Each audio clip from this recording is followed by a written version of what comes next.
One cannot see a belief, touch a belief, or even smell a belief. Belief is a mere thought form, an invisible idea that may or may not be true. One is able to persuade oneself or others that a belief transposes into a physical, but to say I believe, no matter what the subject is, becomes a get-out clause that can allow an individual to state the opposite when a belief situation does not transpire. Blossom Goodchild in November stated that she believed the Earth would be visited by the Federation of Light. We all know the outcome of this belief. However, Goodchild took her belief a dangerous step further and claimed she knew it would happen. This is an example of thinking a belief is as real as the snow that falls upon the mountains.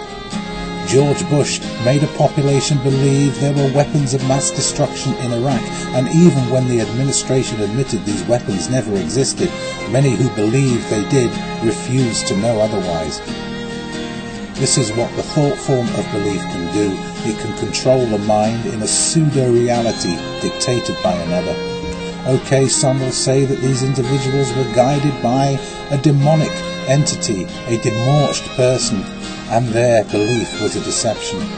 The deception part is true, for beliefs are the surreal deceptions of reality. Why don't these beliefs come to fruition? They can never come to fruition because they are not and will never be reality. A belief is designed to persuade the mind to dwell in another world, a world of myth, legend and fairy tales, much like watching TV, but far more dangerous. When an individual is immersed within this fairy tale, they do not notice the real world unfold about them. Belief is an intrinsic and important element of mind control. This is a fact that no one can deny. Respect the belief? Absolutely not. How can one respect and immerse oneself in a reality that does not exist? Respect the individual? Yes, without a doubt. The individual is a physical being, much like me, with the same feelings. If I do not respect the individual, I cannot respect myself. Respect an individual's faith. If the faith is based on a belief, I choose not to respect that faith.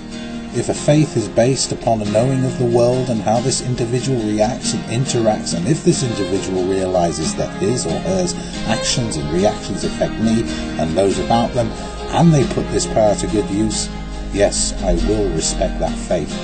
However, if this individual chooses to use this power to control my mind, then I must, for my own protection, turn the other way and ignore these signals without conflict. That person in reality is negative, and by fighting I become immersed in that war, which in reality is a production of that individual's mindset and not my own. Now, what I find interesting is that belief comes with its own secret police force.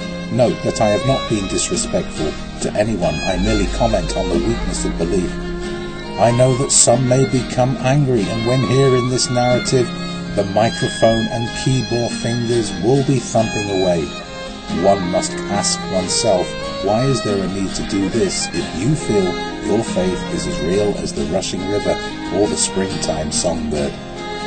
Above all else, there is a knowing that the human being has this innate ability to lie and deceive, and when this skill becomes the prime mechanism behind a belief, and it often does, then behold a parallel world based upon a very, very dangerous fiction. This is a fact that no one can deny.